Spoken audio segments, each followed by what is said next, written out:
My own son looked me straight in the eyes on Father's Day and said, "Your death would be the best present you could give me." Those 10 words shattered 68 years of life in an instant, and what happened next? Well, nobody believed it when I told them. My name is Daniel Harris, and until 3 months ago, I thought I knew what betrayal looked like.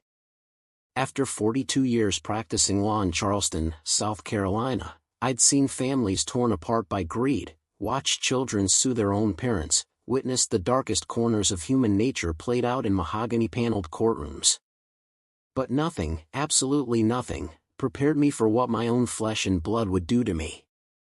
I should have seen it coming.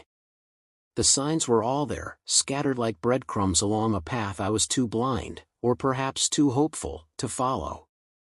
But when you love someone unconditionally, when every fiber of your being wants to believe in their goodness, you make excuses. You rationalize. You tell yourself that tomorrow will be different. It was Father's Day morning when my world collapsed. The magnolia trees outside my historic downtown home were in full bloom, their sweet fragrance drifting through the screened porch where I sat with my morning coffee and the Charleston Post and Courier.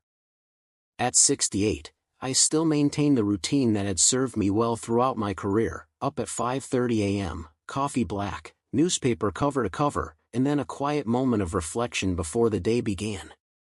I'd built everything from scratch. The law firm of Harris & Associates had grown from a one-man operation in a cramped office above a barbershop on King Street to one of the most respected practices in the Lowcountry. 3 decades of 18-hour days, weekends sacrificed, vacations postponed, all of it justified by the belief that I was building something meaningful. Something to pass down. My son Michael was supposed to join the firm after law school. That was always the plan. Harris & Associates would become Harris & Harris, and the legacy would continue. But Michael had other ideas. At 32, he'd never held a job for more than 6 months, never finished anything he started, never showed the slightest interest in building anything of his own. What he did show interest in was my bank account.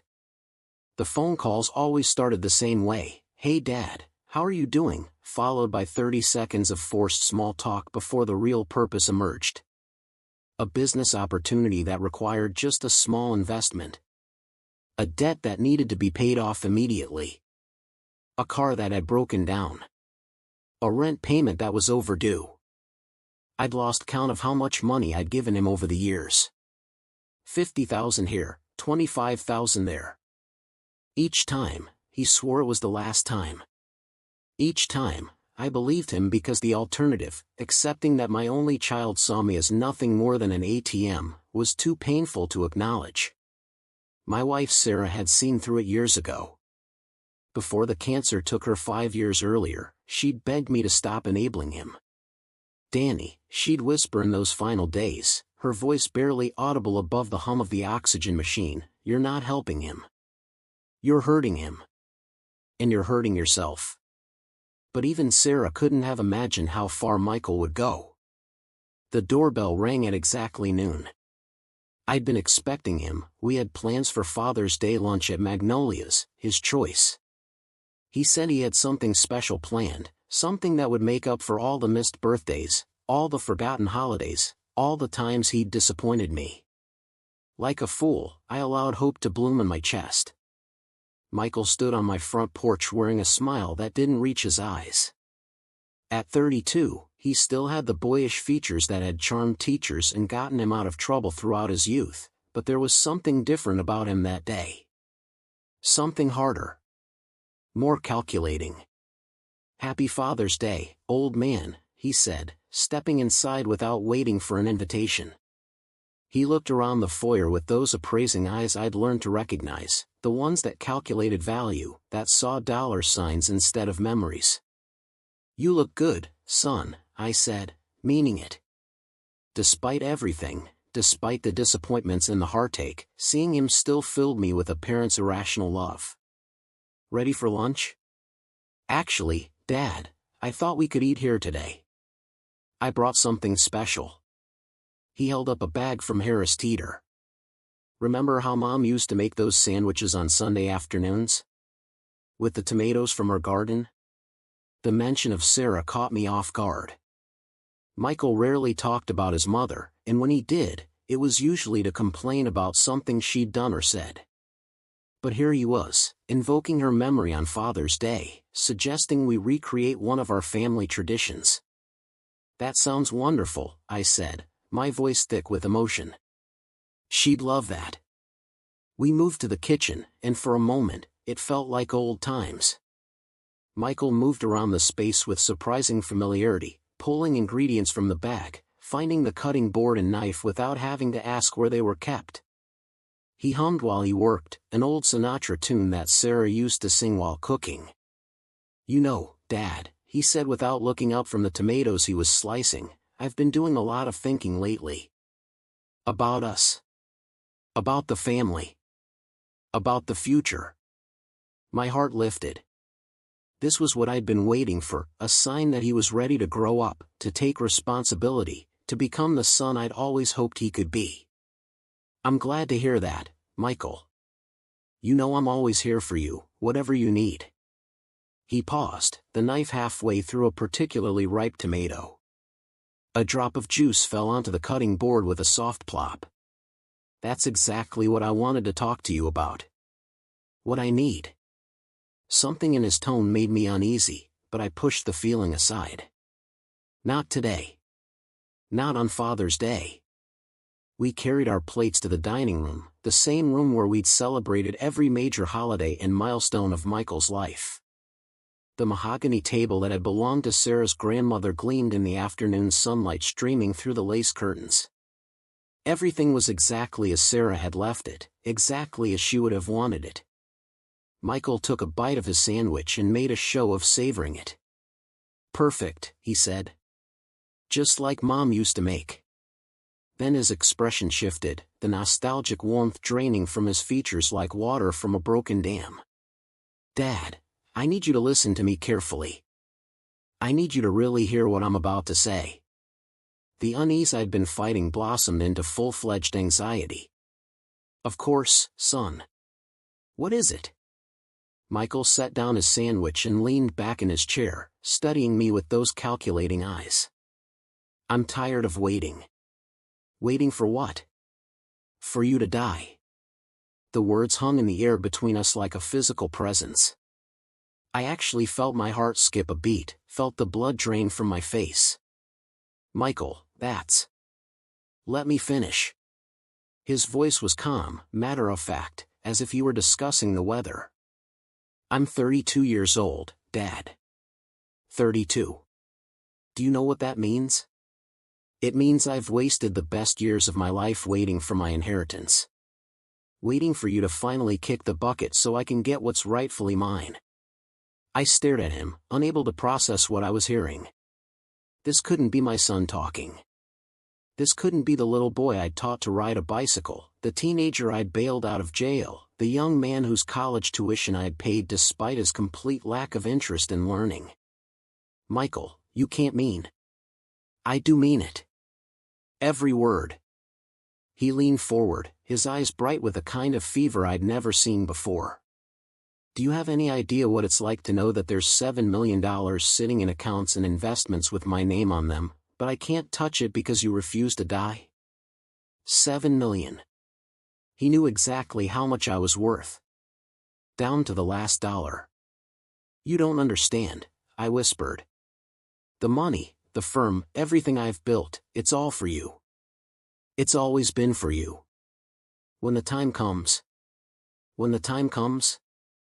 Michael laughed, a harsh sound that bore no resemblance to the laughter I remembered from his childhood.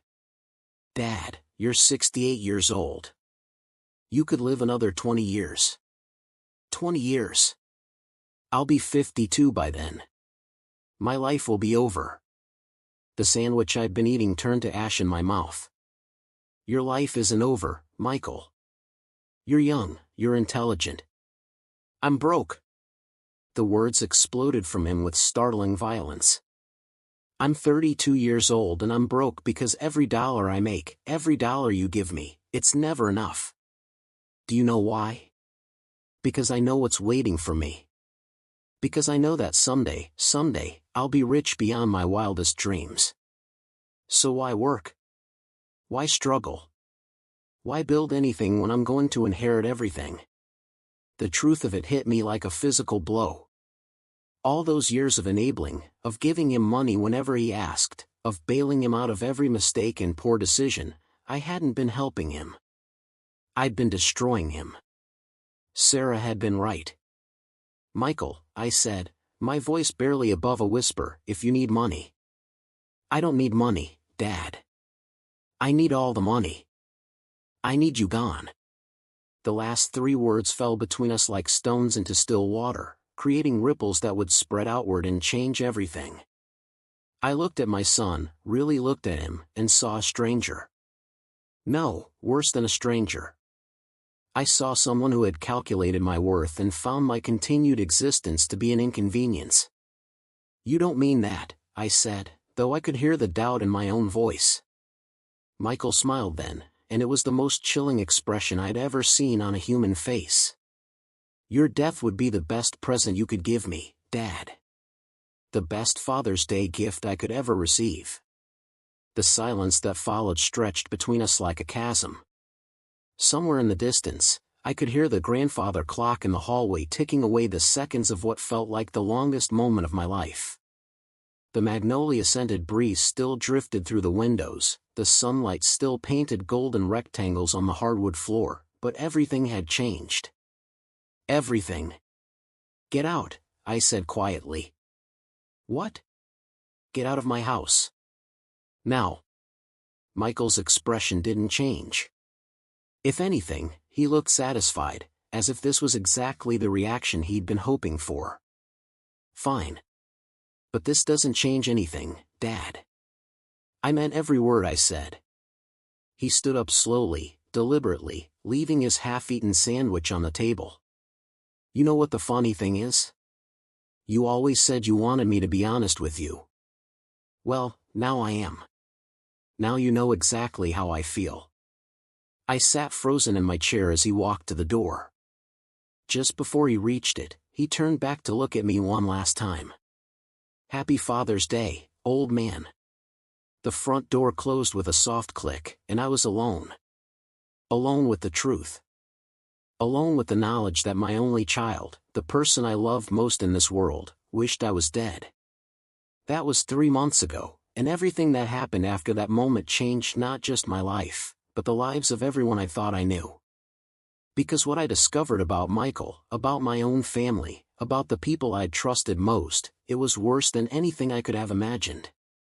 And nobody believed me when I tried to tell them what was really going on. Nobody. Before I continue, if this story is touching your heart the way it's breaking mine to tell it, please take a moment to hit that like button and subscribe to our channel.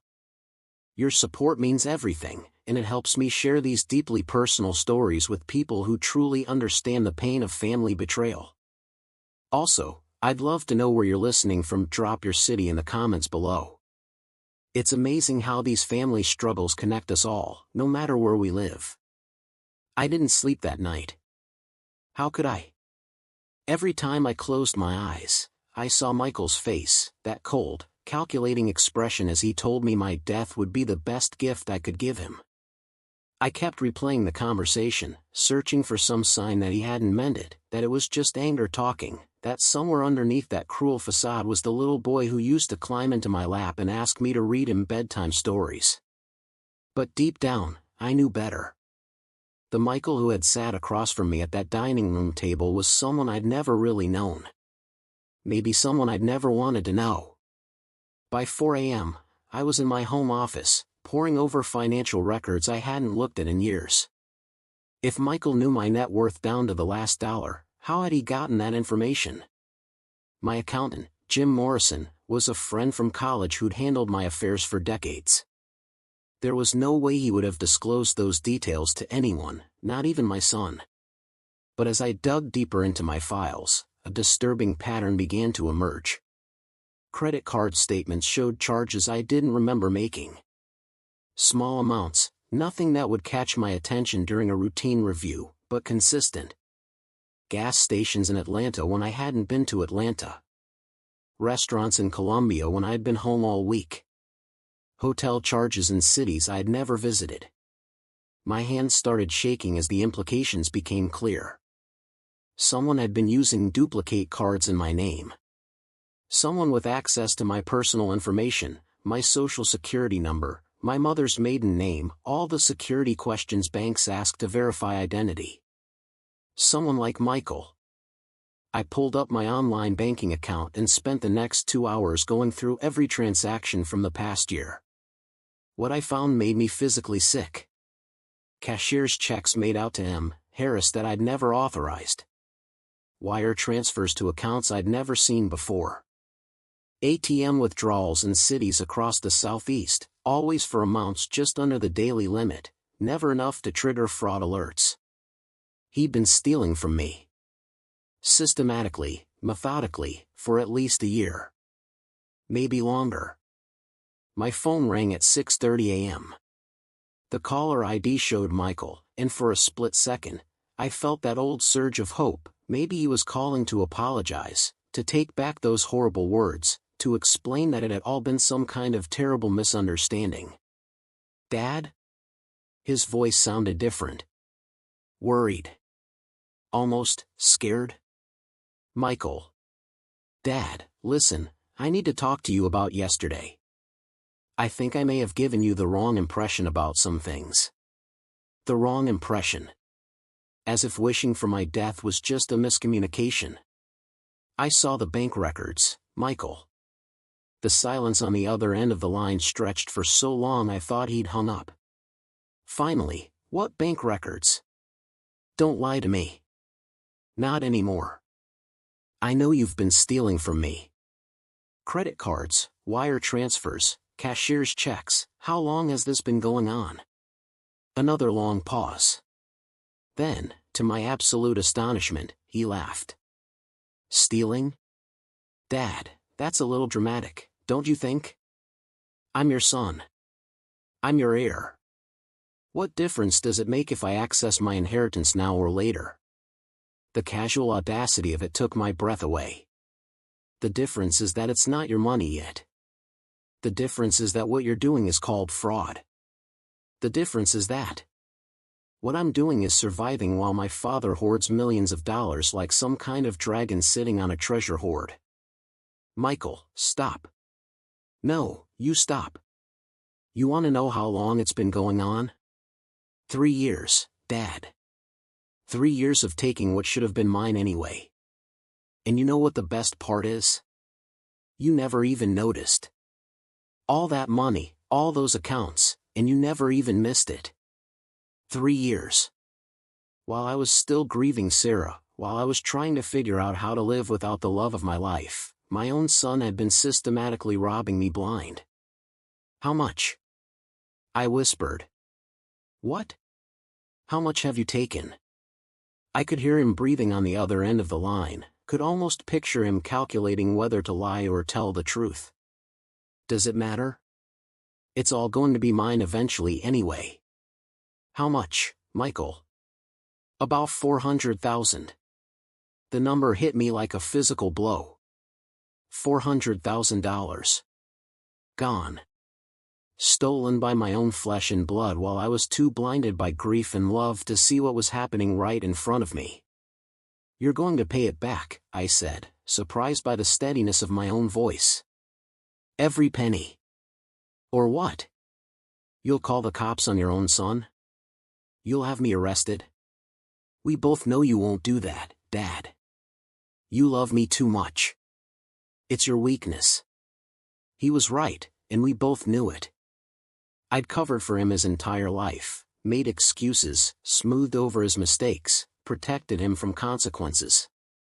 The thought of seeing him in handcuffs, in a courtroom, in prison, it was unbearable. But something had shifted in me during that sleepless night.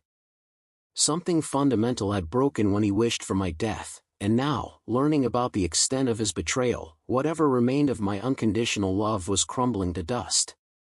"You have 48 hours, I said. "To do what?" "To return every penny you've stolen. All of it. Or I go to the police." "Dad." 48 hours, Michael. And if you ever access my accounts again, I'll have you prosecuted to the full extent of the law. Do you understand me? You're making a mistake." His voice had gone cold again, all pretense of remorse gone. "A big mistake. The only mistake I made was trusting you." I hung up before he could respond. My hands were shaking so badly I could barely hold the phone. In the space of 18 hours, I discovered that my only child wished I was dead and had been stealing from me for years. But as devastating as those revelations were, they were nothing compared to what I would learn in the days that followed. Because as I would soon discover, Michael hadn't been working alone. The theft, the cruelty, the systematic betrayal, it was all part of something much larger, much more calculated than I could have imagined. And the people involved, the people I'd trusted with my life and my secrets, were closer to me than I ever could have suspected. I spent that Tuesday morning making phone calls. First to Jim Morrison, my accountant, who confirmed my worst fears. Yes, Michael had requested copies of my financial statements 6 months earlier, claiming he needed them for some kind of insurance application. Jim had assumed I'd authorized it. After all, Michael was my son and heir. Why wouldn't I want him to have access to that information? Then I called my bank. The customer service representative walked me through the fraudulent transactions with professional sympathy, assuring me that they would begin an investigation immediately. But when I explained that the perpetrator was my own son, her tone changed. Family fraud cases were complicated, she explained. Much harder to prosecute. Much more likely to be dropped. My next call was to David Chen, my closest friend and a retired FBI agent who'd consulted on several of my criminal cases over the years. If anyone would know how to handle this situation, it was David. "Danny," his voice was warm with genuine concern when I explained what had happened. "I'm so sorry, man. This has to be devastating. I feel like I don't even know him, David. Like the past 32 years have been a lie. Listen, can you come over? This isn't something we should discuss over the phone." David lived in a restored antebellum mansion in the historic district, about 10 minutes from my house. I'd spent countless evenings on his veranda, drinking bourbon and talking about everything from politics to philosophy to the cases that kept us both awake at night. But I'd never approached his front door feeling the kind of desperation that gripped me that Tuesday afternoon. He was waiting on the porch when I pulled into his driveway, 2 glasses of bourbon already poured. David had always been able to read people, it's what made him such an effective investigator, and he took one look at my face and handed me the larger glass. "Start from the beginning," he said. I told him everything. The Father's Day lunch, Michael's wish for my death, the stolen money, the morning's phone call. David listened without interruption, his expression growing darker with each revelation. 400,000, he said when I finished. Over 3 years. That's not impulsive theft, Danny. That's organized, systematic fraud. Someone taught him how to do this. What do you mean? I mean your son didn't just wake up one day and decide to start stealing from you. Credit card fraud, wire transfers, identity theft, these are skills. Someone with experience showed him the ropes. The implications of what David was suggesting began to sink in. You think he had help? I think he had a teacher. Someone who knew your financial habits, your security protocols, your personal information. Someone who could guide him through the process without triggering any alarms. We sat in silence for a moment, the weight of David's words settling between us like a stone. Somewhere in the distance, a church bell was tolling the hour. 5 o'clock. In a few hours, it would be Wednesday, one day closer to my 48-hour deadline with Michael. David, I said quietly, what if it's worse than I think? What if the 400,000 is just what I've found so far? He looked at me with the kind of expression I'd seen him wear in courtrooms when he was about to deliver devastating testimony. That's exactly what I'm afraid of, my friend. That's exactly what I'm afraid of. As I drove home through the streets of Charleston that evening, past the historic mansions and Spanish moss-draped oaks that had always made me feel rooted and secure, I couldn't shake the feeling that my world was about to collapse completely. The theft, the betrayal, the casual cruelty, none of it made sense as isolated incidents. But as part of a larger plan, as pieces of a puzzle I was only beginning to see, they painted a picture that terrified me. Because if David was right, if Michael had been coached by someone with experience in financial fraud, then I had to ask the most frightening question of all: who else in my life had been lying to me? Who else was waiting for me to die? Wednesday morning brought rain, the kind of steady, relentless downpour that turns Charleston's historic streets into rivers and makes the Spanish moss hang like funeral shrouds from the ancient oaks. I stood at my kitchen window, watching the water cascade down the glass, and felt like the weather was reflecting the storm brewing in my own life. I hadn't slept again. Every time I closed my eyes, I saw Michael's face, heard his voice saying those terrible words: "Your death would be the best present you could give me." But now, mixed with that memory was David's warning: someone had taught Michael how to steal from me. Someone with experience. Someone I trusted. The question that had kept me awake all night was, who? At 8 a.m. sharp, I called my office. Margaret Sullivan had been my secretary for 15 years, and her voice was warm with concern when she answered. "Mr. Harris. I wasn't expecting to hear from you today. How was your Father's Day?" The question hit me like a physical blow. How could I explain that my Father's Day had been the worst day of my life? That my only child had wished me dead and revealed himself to be a thief? "Margaret, I need you to do something for me. I need you to pull all the files on anyone who's had access to my personal financial information in the past 3 years. Accountants, financial advisors, insurance agents, anyone." "Of course, sir. Is everything all right? Just pull the files, please. I'll be in later this morning." But before I could leave for the office, I had another call to make. One I'd been dreading since my conversation with David. Dr. Robert Kellerman had been my financial advisor for over a decade. A soft-spoken man in his 50s with wire-rimmed glasses and an impressive track record of managing wealth for Charleston's old money families, he'd helped me navigate everything from my wife's medical bills to my retirement planning. More importantly, he'd been a friend during the darkest period of my life, the months after Sarah's death when I could barely function, let alone make financial decisions. If anyone had intimate knowledge of my accounts, my security protocols, my personal information, it was Robert. "Danny." His voice was cheerful when he answered his direct line. "How are you doing? How was Father's Day with Michael?" There it was again, that innocent question that felt like a knife twisting in an old wound. "Robert, I need to ask you something, and I need you to be completely honest with me. Has Michael ever contacted you about my accounts?" A pause. "What do you mean? Has he ever called you, or come to your office, asking questions about my investments, my net worth, anything like that?" Another pause, longer this time. "Danny, is everything okay? You sound upset. Just answer the question, Robert." "Well, yes, he has called a few times. But nothing inappropriate. Just general questions about estate planning, tax implications for inheritance, that sort of thing." "I assumed you knew." My grip tightened on the phone. "When was the last time?" "I'd have to check my records, but probably 2 or 3 weeks ago." He was asking about the timeline for probate, how long it typically takes to settle an estate of your complexity. 2 or 3 weeks ago. Just weeks before he sat across from me at my dining room table and wished for my death. "Did you give him any specific information about my accounts?" "Of course not.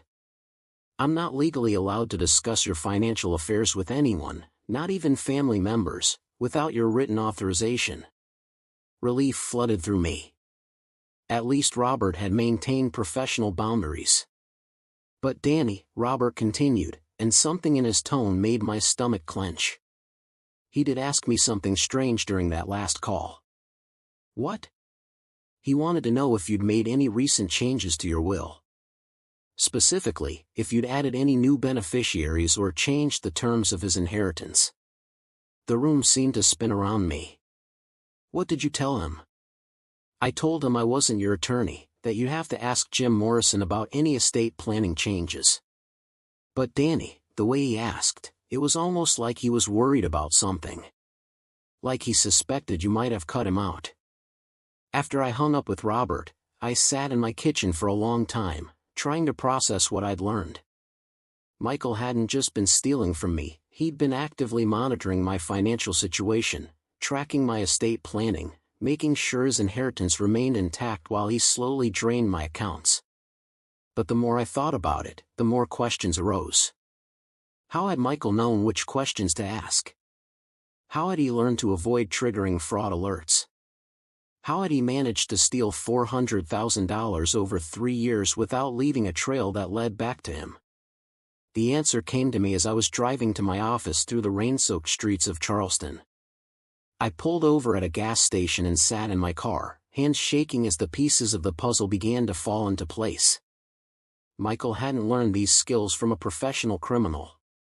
He'd learned them from someone much closer to home. Someone who knew my habits, my security protocols, my personal information. Someone who had been in my house countless times over the years, who had access to my mail, my computer, my personal files. Someone I'd trusted completely. I grabbed my phone and dialed a number I knew by heart. Harris Residence, came the familiar voice. Elena, it's Mr. Harris. I need to ask you something important. Elena Rodriguez had been my housekeeper for 8 years, coming in 3 times a week to clean and organize, occasionally cooking dinner when I worked late. She was a quiet woman in her 40s with 2 teenage children, and I'd always considered her practically part of the family. Sarah had loved her like a daughter. Of course, Mr. Harris. What is it? Has Michael ever been to the house when I wasn't there? In the past year or so? Well, yes, sometimes. When you're at work. He has a key, so I assumed it was okay. My heart started pounding. What does he do when he comes by? Usually he just goes to your office. He says he's looking for old photos or documents. Family things. I never thought. Mr. Harris, is something wrong? I closed my eyes. My home office, where I kept copies of all my financial statements, insurance policies, personal documents. Where I had a filing cabinet full of sensitive information that Michael could have accessed whenever he wanted. Elena, think carefully. When Michael is in the office, what exactly does he do? He looks through your files. Sometimes he uses your computer. And one time, I saw him photographing some papers with his phone. But Mr. Harris, I thought you knew. I thought it was okay because he's your son. Photographing papers. Of course. He didn't need to steal the actual documents, he just needed copies of the information. Account numbers, social security numbers, security questions. Everything he needed to commit fraud. Elena, I need you to listen to me very carefully. If Michael comes to the house again, don't let him in. Change the locks if you have to.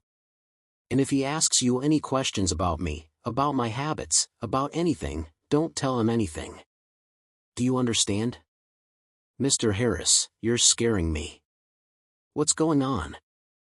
I can't explain right now, but please, just do what I'm asking. It's very important. After I hung up, I sat in that gas station parking lot in the pouring rain and felt the full weight of my son's betrayal crash down on me. This wasn't just theft. This wasn't just greed. This was a systematic, calculated campaign to drain my accounts while monitoring my every move, making sure I didn't discover what he was doing until it was too late. But there was still something that didn't add up. Michael wasn't smart enough to plan something this elaborate on his own. He'd always been lazy, impulsive, more likely to take shortcuts than to think strategically. Yet this fraud scheme showed patience, intelligence, and a level of sophistication that was completely out of character for him. Which meant David had been right. Someone had been coaching him. Someone had been teaching him not just how to steal, but how to do it without getting caught. I started the car and drove toward my office, but halfway there, I changed my mind and headed toward the police station instead. It was time to involve law enforcement. It was time to stop protecting a son who had shown no hesitation in betraying me. Detective Lisa Warren was a woman in her early 40s with prematurely gray hair and the kind of tired eyes that came from seeing too much of humanity's worst impulses. I'd worked with her on several cases over the years, and I trusted her to handle sensitive situations with discretion. "Mr. Harris," she said when I was shown into her office. "This is a surprise. What can I do for you?" I told her everything. The Father's Day confrontation, the stolen money, the photographed documents, Michael's systematic monitoring of my financial situation. She listened without interruption, taking notes, asking clarifying questions when necessary. $400,000 over 3 years, she said when I finished. That's grand larceny. Multiple counts of fraud. Identity theft. We're talking serious felony charges. I know. And you're willing to press charges against your own son? The question hung in the air between us. Despite everything Michael had done, despite the cruelty and the betrayal, he was still my child. The thought of seeing him in handcuffs, in court, possibly in prison, made me feel physically sick. But then I remembered his words, "Your death would be the best present you could give me." "Yes," I said quietly. "I'm willing to press charges." Detective Warren nodded. "We'll need documentation. Bank records, credit card statements, any evidence of unauthorized access to your accounts. How soon can you get that together?" "I can have it all to you by tomorrow morning." "Good. In the meantime, I want you to be very careful. Financial fraud cases like this, especially within families, can escalate quickly. People do desperate things when they feel cornered." Her words sent a chill down my spine. "You think Michael might be dangerous?" "I think anyone capable of systematically stealing from their own father while wishing for his death might be capable of anything. Just watch yourself, okay?" As I left the police station and drove home through the continuing rain, Detective Warren's warning echoed in my mind. I'd spent so many years seeing Michael as my disappointing but ultimately harmless son that I'd never considered he might actually pose a physical threat. But if he was desperate enough to steal $400,000, if he was cold enough to wish for my death, what else might he be capable of? I was about to find out. Because when I pulled into my driveway that evening, I saw something that made my blood run cold. The front door of my house was standing wide open, and all the lights were on. Someone had been inside. Someone might still be inside. And given everything that had happened in the past 48 hours, I had a pretty good idea who that someone was. I sat in my car for what felt like an eternity, staring at my own front door standing wide open like a mouth screaming into the Charleston evening. The rain had stopped, but water still dripped from the magnolia trees, creating an eerie soundtrack to what felt like the most terrifying moment of my life. My hand shook as I reached for my phone to call 911, but then I stopped. What if I was overreacting? What if Elena had forgotten to lock up? What if there was a perfectly innocent explanation for why my house looked like it had been breached? But deep in my gut, I knew better. After 42 years practicing criminal law, I'd developed an instinct for danger, and every alarm bell in my head was screaming. I called Detective Warren instead. "Warren. Detective, it's Daniel Harris. I think someone broke into my house. Are you inside?" "No, I'm still in my car in the driveway. The front door is wide open, all the lights are on. Stay in your car. Don't go inside. I'm sending a unit now." The next 20 minutes felt like hours. I watched my house, the home I'd shared with Sarah for 30 years, where we'd raised Michael, where every room held memories of a life that now seemed like it had belonged to someone else entirely, and tried to process how my world had crumbled so completely in just 3 days. 2 patrol cars arrived simultaneously, their red and blue lights painting my neighborhood in alternating waves of color. Detective Warren pulled up in her unmarked sedan just as the uniformed officers were approaching my front door. "Mr. Harris," she called, jogging over to my car. "You did the right thing by not going inside." We watched as the officers entered my house, weapons drawn, calling out for anyone who might still be inside. The wait was excruciating. Every second that passed, I imagined the worst: Michael caught in the act, or worse, Michael with a weapon, desperate and cornered. But when the officers emerged 15 minutes later, they were alone. "House is clear," the senior officer reported to Detective Warren. "But you're going to want to see what we found inside." What I found inside my own home was devastation that went far beyond simple burglary. My office had been completely ransacked. Every file cabinet had been emptied, papers scattered across the floor like fallen leaves. My computer was missing. The framed photographs of Sarah and me, of family vacations and anniversaries, had been swept off my desk and lay shattered on the hardwood floor. But it wasn't random destruction. This was targeted, methodical. Someone had been looking for specific items. "The filing cabinets," I said to Detective Warren, picking up fragments of glass from a photograph of Sarah's last birthday.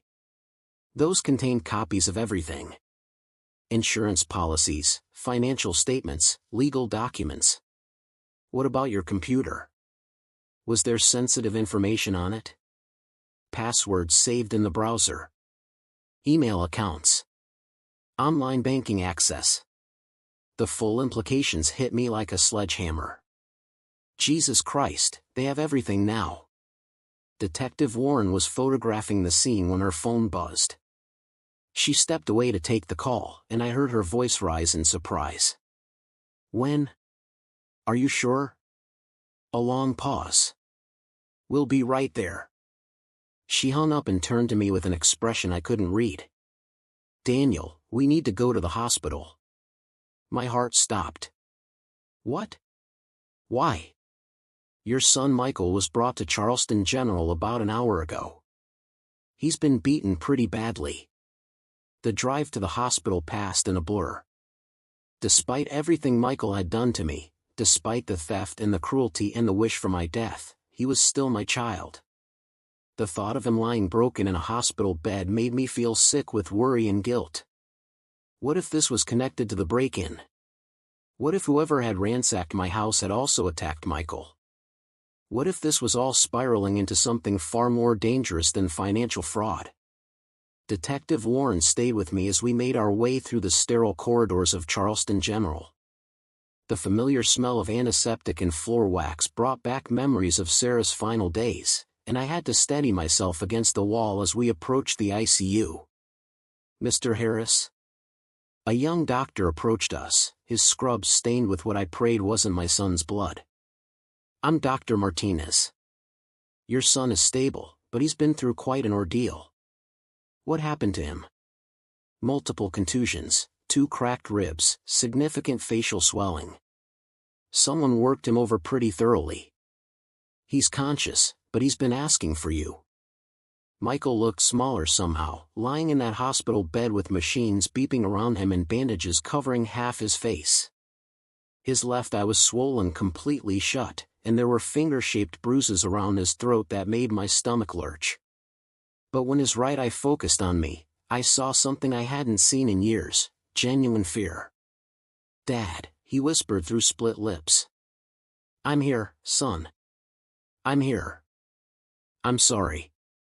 God, Dad, I'm so sorry for everything." Detective Warren stepped forward. "Michael, can you tell us who did this to you?" He looked from her to me, and I could see him struggling with something. Fear? Loyalty? Guilt? I can't. They'll kill me if I talk." "Who'll kill you?" Detective Warren pressed. I can't tell you. Tears were streaming down his bruised face. Dad, I never meant for it to go this far. I never wanted anyone to get hurt. Michael, you need to tell us what's happening. Your father's house was broken into tonight. Are these incidents connected? I went wide with panic. They broke into the house? Dad, you have to get out of Charleston. Tonight. They're not done. Who's not done? Michael, you have to tell us who's behind this. He closed his eyes, and when he spoke, his voice was barely audible. It started with her. She approached me about a year ago. Said she knew about Dad's money, about the inheritance. Said there was a way to access it without waiting for him to die. My blood turned to ice. Her? Who is her, Michael? She said she was a friend of the family. Said she'd known you and Mom for years. She knew things, Dad. Personal things about our family that only someone close would know. Detective Warren leaned forward. What kind of things? She knew about Mom's cancer treatments. She knew about the specialist in Atlanta, about the experimental drugs. She knew about the life insurance policies. She even knew about the fight you and Mom had the night before she died, about whether to continue treatment or not. I felt like I had been punched in the stomach. Sarah and I had never told anyone about that fight, the horrible, desperate argument about quality of life versus quantity of time. It was our most private, painful moment, and somehow this woman knew about it. Who is she, Michael? What's her name? He looked at me with an expression of absolute terror. She said her name was Amanda. Amanda Pierce. She said she used to work at Mom's oncologist's office. The name meant nothing to me, but Detective Warren was already taking notes. She offered to help me access your accounts, Michael continued. Said she knew how to do it without triggering alerts, without leaving traces. All I had to do was provide information about your security protocols, your passwords, your habits. So you photographed my documents. You gave her access to my personal information. I thought it was just going to be small amounts. Enough to help me get by while I waited for my inheritance. But she kept asking for more. More information, bigger withdrawals. And when I tried to stop, he gestured weakly at his bandaged face. She did this to you? Not personally. She has people. Dangerous people. Dad, she's not who she says she is. I don't think she ever worked at any medical office. I think she's been watching our family for a long time, waiting for the right opportunity. Detective Warren's phone was buzzing constantly now. She stepped outside to take several calls while I sat with my broken, terrified son and tried to process what he was telling me. A professional con artist had targeted our family. She'd somehow gained access to our most private information and used it to manipulate Michael into betraying me. The theft, the cruelty, even Michael's wish for my death, how much of it had been his idea, and how much had been her influence? Dad, Michael whispered, grabbing my hand with surprising strength. There's something else. Something I haven't told you. What? She's not done with you. The money she's stolen through me, it's not enough. She wants everything. Your house, your law practice, your life insurance. All of it. How could she possibly? She's going to have you killed, Dad. She's going to make it look like an accident, and then she's going to use forged documents to claim your estate. She has contacts in the courthouse, people who can make the paperwork look legitimate. The room spun around me. This wasn't just theft anymore. This was conspiracy to commit murder. When? I managed to ask. Soon. Maybe tonight. That's why they beat me up. I tried to back out when I realized what she was really planning. I told her I wouldn't be part of murder, and she had her people teach me a lesson. Detective Warren returned, her expression grim. Daniel, we need to get you somewhere safe. Now. I've been in contact with the FBI. This Amanda Pierce is wanted in connection with similar schemes in 3 other states. We're talking about a professional operation that's been targeting wealthy widowers across the Southeast. Other victims? At least 4 that we know of. All of them are dead. The words hit me like ice water. I wasn't just the victim of fraud, I was marked for murder by a woman who had made killing lonely, grieving men into a profitable business. Michael, I said, squeezing his hand, I know you made terrible choices. I know you betrayed me in ways that will take years to forgive. But thank you for telling me the truth. You may have just saved my life. He nodded, tears streaming down his bruised face. Dad, I love you. I know I have a sick way of showing it, but I do love you.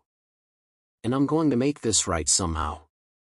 As Detective Warren made arrangements to move me to a safe location, I looked at my son lying broken in that hospital bed and felt something I hadn't experienced in days: hope. Not hope that our relationship could ever return to what it had been, too much had been broken for that. But hope that maybe, underneath all the greed and manipulation and lies, there was still something worth saving. Hope that it wasn't too late for both of us to find a way back to being human. But first, we had to survive Amanda Pierce. And now I have to ask you something. If you discovered that your own child had been manipulated into betraying you by a professional killer who was now coming for your life, what would you do? Would you run and hide? Would you fight back? Would you trust the police to protect you, or would you take matters into your own hands? What would you do in my place? The safe house was a nondescript apartment in West Ashley, the kind of place designed to be forgotten as soon as you looked away. Detective Warren had arranged for 2 FBI agents to escort me there while she coordinated with federal authorities to track down Amanda Pierce and her network. But as I sat on the uncomfortable couch, staring at the blank walls and listening to the agents talk quietly in the kitchen, I realized something that chilled me to the bone: hiding wasn't going to be enough. Amanda Pierce had been planning this for over a year. She'd studied my habits, my routines, my relationships. She knew where I went, who I trusted, how I thought. She'd turned my own son against me with surgical precision, and now she had access to virtually every aspect of my personal and financial life. Running and hiding was exactly what she'd expect me to do. It's probably what her other victims had done, right before they ended up dead. Agent Sarah Rodriguez, a sharp-eyed woman in her 30s, approached me with a cup of coffee and a manila folder thick with documents. Mr. Harris, we've been building a profile on Amanda Pierce, or rather, the woman using that identity. Her real name appears to be Amanda Voss, and she's been running variations of this con for at least 8 years. She opened the folder and spread out photographs of 4 men, all of them bearing an unsettling resemblance to me: wealthy, recently widowed, living alone. James Whitman, Atlanta. Car accident, 2019. Thomas Patterson, Savannah. House fire, 2020. Robert Chen, Charlotte. Heart attack during a home invasion, 2021. William Sterling, Richmond. Fell down his stairs and broke his neck, 2022. I stared at the photographs, seeing my own potential future in their dead eyes. All accidents, I said quietly. All very convenient accidents that occurred within weeks of the victims making significant changes to their wills or financial arrangements. In each case, Amanda had infiltrated their lives through a family member, usually a son or daughter struggling with money. How much did she steal? Combined? Nearly $20 million. She's very, very good at what she does. Agent Rodriguez pulled out another photograph, this one of a woman in her 40s with unremarkable features: brown hair, average height, the kind of face that would blend into any crowd. This is the most recent photo we have of her, taken from a security camera in Richmond last year. She's a master of disguise and identity theft. We suspect she's had extensive plastic surgery to alter her appearance. I studied the photograph, trying to reconcile this ordinary-looking woman with the monster who had systematically destroyed my family and planned my murder. Where is she now? We don't know. But Mr. Harris, there's something else you need to understand. Amanda doesn't give up. She's invested too much time and effort in this operation to walk away now. She knows that Michael has talked to us, which means her timeline has accelerated. What does that mean? It means she's going to try to kill you tonight. The words hung in the air like a death sentence. Outside, I could hear the normal sounds of evening in Charleston, cars passing, dogs barking, children playing in distant yards. Life continuing as if my world hadn't just collapsed completely. The plan was probably to make your death look like a suicide, Agent Rodriguez continued. Distraught father, devastated by his son's betrayal, takes his own life. It would have been believable, given the circumstances. But now that Michael's talked, now she has to improvise. Which makes her more dangerous, but also more likely to make mistakes. I stood up and walked to the window, looking out at the quiet residential street. Somewhere out there, a professional killer was planning my death. The thought should have terrified me, but instead, I felt something I hadn't experienced in days: anger. Pure, clean, righteous anger. This woman had turned my son into a criminal. She'd invaded my home, stolen my money, and destroyed everything I'd built over a lifetime. She'd targeted me not because of anything I'd done, but because I was vulnerable, a grieving widower who made for easy prey. Well, she'd made one critical mistake: she'd underestimated me. I'd spent 4 decades as a criminal defense attorney. I knew how predators thought, how they operated, what made them feel confident and what made them panic. And I knew something else, something that Amanda Pierce had apparently overlooked in her research. I wasn't just some helpless old man waiting to die. I was Daniel Harris, and I'd never lost a case when everything was on the line. Agent Rodriguez, I said, turning away from the window. I want to make a deal with Amanda Pierce. Absolutely not. Hear me out.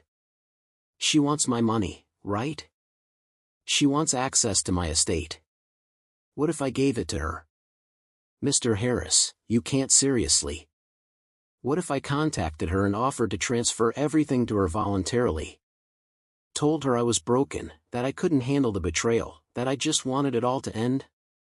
Agent Rodriguez was shaking her head vigorously. That would be suicide. Literally. The moment you meet with her. Who said anything about meeting with her? I'm talking about drawing her out. Making her think she's won. Getting her to make a mistake that exposes her location. I could see the wheels turning in her head. You want to use yourself as bait. I want to end this. Tonight. Before she has a chance to disappear and reinvent herself somewhere else, before she finds another family to destroy. Mr. Harris, with all due respect, you're not trained for this kind of operation. You could get yourself killed. Agent Rodriguez, with all due respect, I'm going to get myself killed anyway if we don't stop her. At least this way, I have some control over when and how it happens. She was quiet for a long moment, and I could see her weighing the risks and benefits of my proposal. Even if we agreed to this, and I'm not saying we are, how would you contact her? We don't even know where she is. I smiled grimly. But I know someone who does. An hour later, I was back at Charleston General, standing beside Michael's hospital bed with a cell phone in my hand and a team of FBI agents monitoring the call from a van outside. Michael looked even worse than he had earlier. The swelling had increased, and the bruises around his throat had darkened to an ugly purple. But as good, I was alert and focused. Dad, are you sure about this? If she finds out you're working with the FBI. She won't find out. And Michael, this is our chance to make things right. To stop her from doing to another family what she did to us." He nodded slowly. "I still have her number. She gave me a burner phone to contact her, but I think she monitors it constantly." "What do I say?" "Tell her you found out about the investigation. Tell her you know the FBI is involved. Tell her you're scared and you want to make a deal before they arrest you for conspiracy." "Will she believe that?" "Dad, you have to understand, Amanda is incredibly smart, but she's also arrogant. She thinks she's 10 steps ahead of everyone else. If you approach her as a beaten man who just wants to save himself, she'll see it as proof that her plan is working." I took a deep breath and dialed the number Michael gave me. It rang 3 times before a woman's voice answered. Soft, cultured, with just a hint of a southern accent. "Michael? Is that you?" "No," I said, my voice shaking with what I hoped sounded like genuine fear. "This is Daniel Harris. Michael's father." Silence. Then, "Mr. Harris. How interesting. I wasn't expecting to hear from you directly. The FBI came to see me today. They know about the money, about everything. They're going to arrest Michael as soon as he gets out of the hospital. And that concerns you because I don't want my son to go to prison. And because I think we can help each other." I could almost hear her smiling through the phone. "I'm listening. I know what you want. My money, my estate, everything I've built. And honestly, after what Michael has put me through, after learning what kind of son I raised, I'm not sure I care anymore. Go on. I'll sign everything over to you. All of it. $7 million, the house, the law practice. Everything. But I want guarantees that Michael won't be charged with anything." "That's very generous of you, Mr. Harris. But what makes you think the FBI will honor any agreements you make?" "Because they don't know about this call. They don't know I'm talking to you. As far as they're concerned, I'm a victim who's cooperating with their investigation." Another long pause. "Where are you now?" "At home. The FBI has agents watching the house, but I slipped out the back. I'm calling from a gas station about 10 minutes away." "And you want to meet?" "Tonight. Somewhere private. Somewhere we can finalize the transfer without interruption." "Mr. Harris, forgive me if I sound suspicious, but this seems almost too convenient. Just this morning, your son was telling my associates that you'd never give up your money willingly." My heart pounded, but I forced my voice to remain steady. That was before I found out the FBI was involved. That was before I realized that everything I've worked for is going to be destroyed anyway. At least this way, I can save my son. Interesting. Very interesting. I could hear her thinking, calculating. There's an old warehouse on East Bay Street, near the port. 1247 East Bay. Do you know it? I can find it. Midnight. Come alone, and bring the documents you'll need to transfer the accounts. Mr. Harris? Yes? If this is some kind of trap, if you're working with the police, you'll never live to regret it. The line went dead. I looked up at Michael, who had been listening to every word. Dad, I'm scared. What if this goes wrong? I reached out and squeezed his uninjured hand. Then at least we'll have tried to do the right thing. For once. But as I left the hospital and drove toward what could very well be my death, I couldn't shake the feeling that Amanda Pierce was too smart to fall for such an obvious trap. Which meant she was either planning to kill me regardless, or she had a trap of her own waiting at that warehouse. Either way, at midnight, one of us wasn't going to walk out alive. 11:47 p.m. I sat in my car across the street from 1247 East Bay Street, watching the abandoned warehouse through rain-streaked windows. The building looked like it had been forgotten by time, broken windows, rust-stained walls, weeds growing through cracks in the loading dock. The perfect place for someone to disappear forever. Agent Rodriguez's voice crackled through the wire I wore beneath my shirt. We have eyes on the building. No movement detected. Are you sure you want to do this? I touched the small transmitter taped to my chest. The FBI had positioned agents in a 3-block radius, but they couldn't get too close without risking detection. If Amanda had done her homework, and I was certain she had, she'd be watching for any signs of surveillance. Which meant that for the next few minutes, I was on my own. I'm sure, I whispered. I checked my watch, 11:53. Time to go. The warehouse door was unlocked, just as Amanda had said it would be. I stepped inside and was immediately struck by the silence. No traffic sounds, no voices, just the echo of my footsteps on concrete and the distant drip of water from a leaky roof. Mr. Harris. Her voice came from somewhere in the darkness ahead. I couldn't see her yet, but I could hear the confidence in her tone. She was in control here, and she wanted me to know it. I'm here, I called out. Just as we agreed. A single spotlight clicked on, blinding me temporarily. When my eyes adjusted, I could see a figure standing about 30 feet away, just outside the circle of light. Come closer, Mr. Harris. Let me get a good look at you. I stepped forward, and for the first time, I was face to face with Amanda Pierce. She was smaller than I'd expected, maybe 5'6", with shoulder-length blonde hair and features that were pleasant but unremarkable. She could have been a bank teller, a teacher, someone's suburban mother. Nothing about her appearance suggested she was a cold-blooded killer. But her eyes were dead. Completely empty of warmth or humanity. You look older than your photographs, she said, studying me like I was an interesting specimen. Grief ages a man quickly, doesn't it? You would know. She smiled at that. Yes, I suppose I would. You brought the documents? I held up a manila envelope.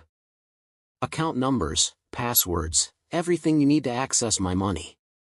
But first, I want your guarantee about Michael. Of course. Your son will be completely safe. He's served his purpose. The casual way she said it, like Michael was a tool she'd used and discarded, made my skin crawl. But I forced myself to stay calm, to play the role of the defeated father. There's something I need to know, I said. Why us? Why my family? Amanda tilted her head, apparently amused by the question.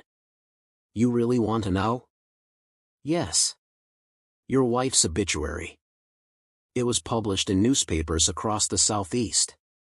Survived by her loving husband Daniel, a prominent attorney, and their son Michael. It painted a picture of a wealthy man, recently bereaved, probably not thinking clearly about financial matters. My hands clenched into fists. You targeted us because Sarah died. I target vulnerability, Mr. Harris. Your grief made you vulnerable. Your son's resentment made him vulnerable. It was really quite perfect. Until Michael grew a conscience. Her expression darkened. Yes, that was unfortunate. I invested considerable time and effort in cultivating his hatred for you.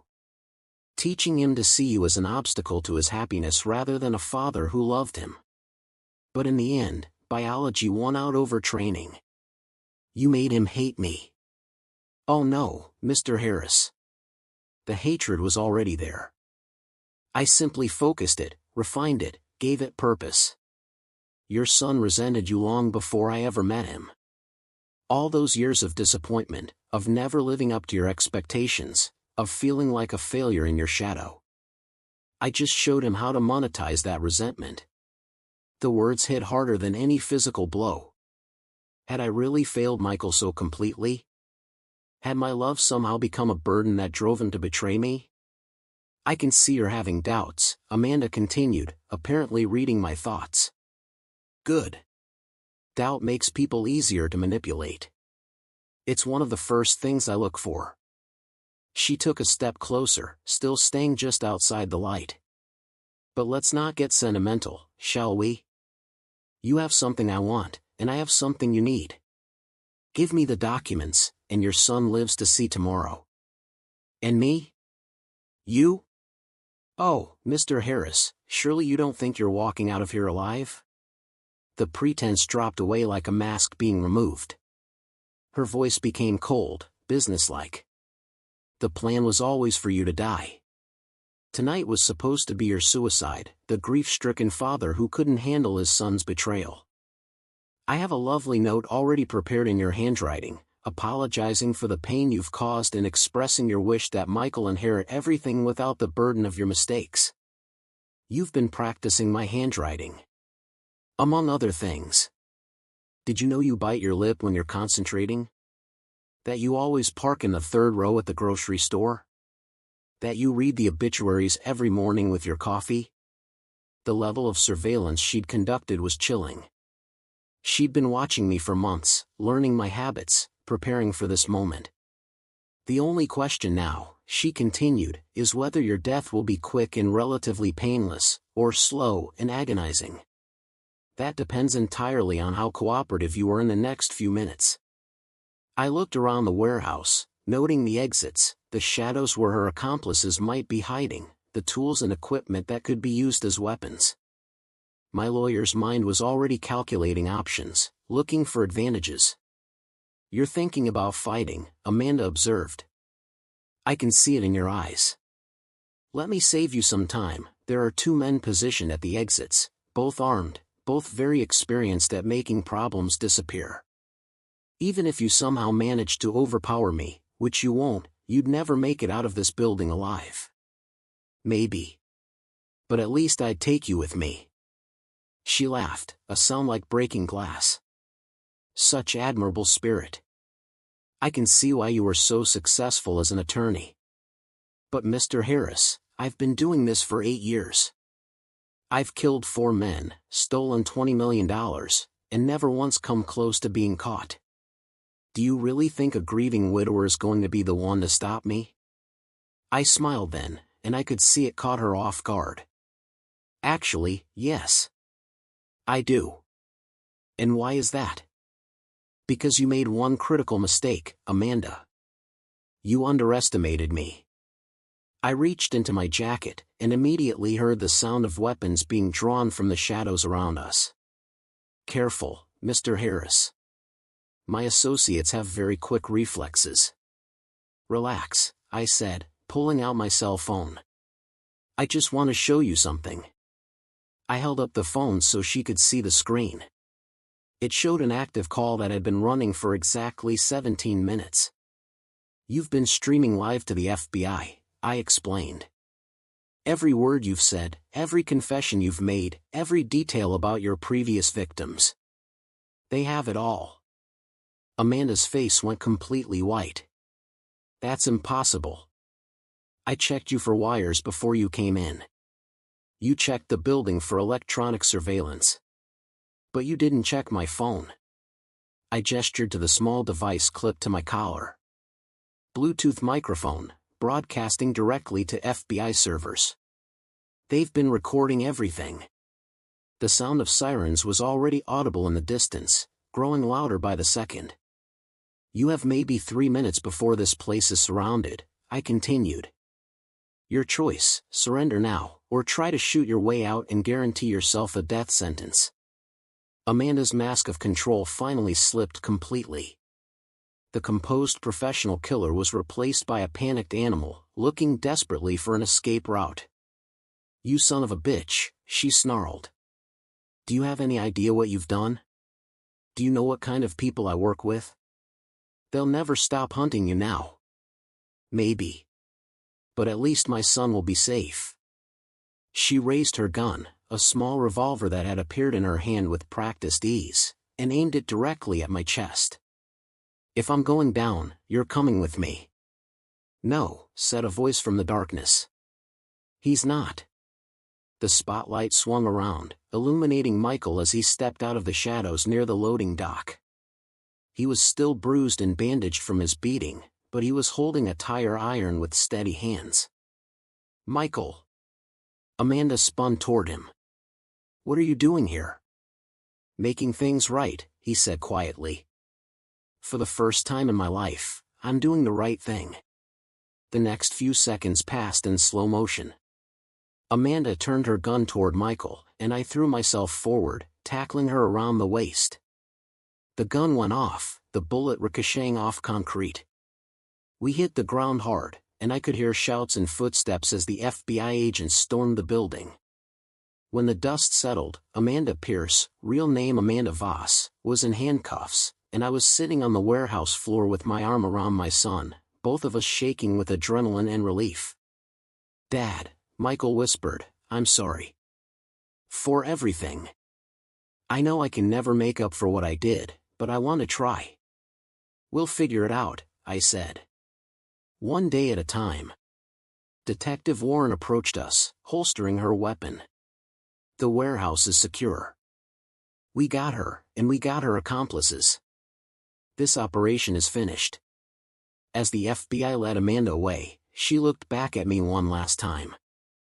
The empty eyes were filled now, with hatred so pure and concentrated it was like looking into the heart of a black hole. "This isn't over, Harris," she called out. "I have friends you've never heard of. People who won't forget what you did here tonight." But I wasn't afraid anymore. For the first time in days, I felt something I'd almost forgotten: hope. Not just hope for my own future, but hope that Michael and I might find a way to rebuild our relationship. Hope that the family I thought I'd lost forever might still be salvageable. Hope that sometimes, even when everything seems lost, love can find a way to win. Thank you for staying with me through this incredibly difficult story. Sharing these personal moments, these family betrayals and ultimate redemption, means more to me than you know. If this story has touched your heart, please take a moment to like this video and subscribe to our channel. Your support helps me continue sharing these deeply human stories that connect us all. And remember, no matter how dark things get, no matter how much people you love disappoint you, there's always hope for forgiveness, for healing, for making things right. Sometimes the people who hurt us the most are also the ones worth fighting hardest to save. Thank you for listening, and I'll see you in the next story.